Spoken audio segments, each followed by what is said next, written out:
Well, an Ottawa man is sharing his story tonight, saying he was humiliated after he was accused of shoplifting at a local Farm Boy store. Shadi Zekri believes a bulge from a hernia drew attention, but wonders if other factors were at play. CTV's Katie Griffin is taking a look at this. Katie? Well, Patricia, Zekri says the whole thing was embarrassing. After being questioned, he says he felt he had no other choice but to lift up his shirt in a public setting, revealing his massive hernia to prove he wasn't stealing anything.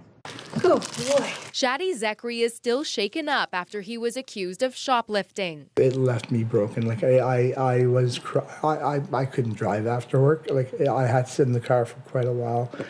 And I'm not too proud to admit that I was in tears. Zekri has type 1 diabetes and says he went into the Farm Boy at train yards last month to get food before driving home from work because his blood sugar was getting low. He says he paid for a sandwich and was stopped by 2 employees when he went to leave. And then I progressed into, sir, what do you have under your jacket that you didn't pay for? And I said, nothing. After repeated attempts to convince them he didn't steal anything, Zekri says he felt he couldn't leave. I'm like, I didn't steal anything, guys. Like, and I ended up opening up my jacket and literally exposing my massive hernia that I had. Zekri has had 6 major surgeries in the past few years and at the time had a large hernia that's since been removed. I think it was a combination of they saw the bulge, so they assumed there was something there. Saw the bulge, saw my skin color, saw the way I was dressed. Zekri says when he first reached out to Farm Boy, he was offered a $300 gift card to the store.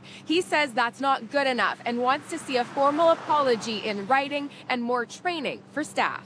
In a statement, Farm Boy says it's working to address the unfortunate situation with Zekri directly, and that while staff did not request he lift his shirt, his experience did not live up to Farm Boy's standards, and we have reinforced the proper protocols with our store team. I want to work with Farm Boy and whatever they choose to have a look at their programs, to have a look at what they're doing. I don't want any other individual to feel the way I feel. Zekri has been in touch with Farm Boy and Empire, the company that owns it, about additional compensation and other measures as part of a potential settlement, but no agreement has been reached yet.